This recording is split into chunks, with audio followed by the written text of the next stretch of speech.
শুভ দুপুর সবাইকে। আজকে দুপুরে দেখো ডিম রান্না করছি, ডিম কষা হচ্ছে।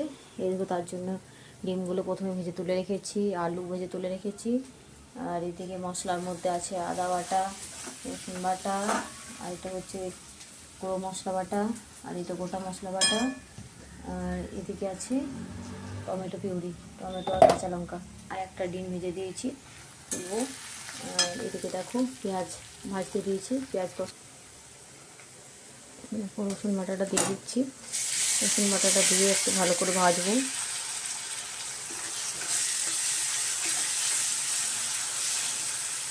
তারপর আদা বাটাটা দেবো।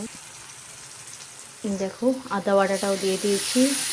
আদা বাটাটা দিয়ে আবার একটুখানি কষাবো, বেশি কষাবো না। তারপর টমেটো পিউরিটা দিয়ে দেবো।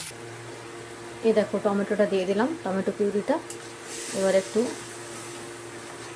নেড়ে চেড়ে দেবো টমেটো পিউরিটা, আঁচটা বাড়িয়ে দেবো। এই দেখো ভেজে রাখা আলুগুলো এবার দিয়ে দিলাম।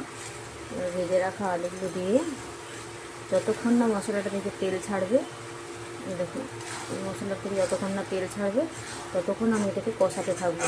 তারপর বন্ধ করে এই যে ডিমগুলো সেদ্ধ করে রেখেছি, ডিমগুলো দিয়ে দেবো।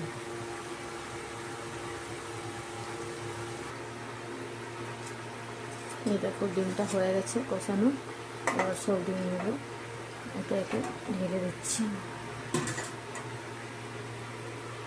ডিমগুলো ঢেলে দিলাম, একটুখানি ফুটবে। উপর থেকে ভেজা ডিমটা একটু দিয়ে দিলাম।